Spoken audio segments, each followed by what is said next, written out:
사람들은 뭐 자기의 판단의 기준에 따라서 어떤 사람은 완벽하다, 또 어떤 사람은 좀 편향돼 있다, 뭐 그런 평가를 많이 내리지 않겠습니까? 예. 이 법조계 같은 경우는 어떤 판사의 어떤 성향에 따라서 본인들 입장에서는 완벽하다 할 수 있겠지만 또 반대편 입장에서 볼 때는 너무나 편향적이다라고 볼 수 있는 것인데, 그러니까 정성호 의원의 저런 평가는 보면 결국은 당시에 함께 사법연수원 동기로서 함께 활동했던 사람들의 어떤 일반적인 평가가 아니겠는가 생각이 듭니다. 특히 이제 이 문영배 대행 같은 경우는 본인이 우리법 연구회 중에서도 가장 왼쪽에 있다라고 이야기를 했지 않습니까? 예. 제가 알기로 우리법 연구회가 한 400명 되는 걸로 알고 있습니다. 전체 판사 3,000명 중에서.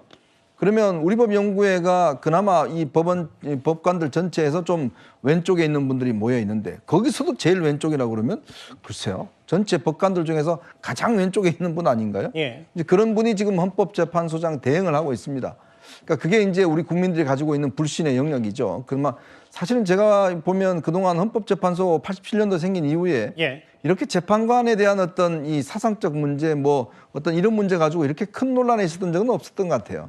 그럼 그만큼 헌법재판소가 지금의 우리나라에서 정말 어떤 법의 최종적인 결정자 이런 역할을 하고 있는데 불구하고 예. 그만큼 과연 공정한가? 그리고 매일 이게 뭐 자주 글도 올리시고 하는데 과연 판사로서 헌법재판관으로서 저렇게 자신의 어떤 견해와 사상을 그렇게 노출해도 되는 것인가? 이 부분에 대한 논란이 있는 것 같습니다.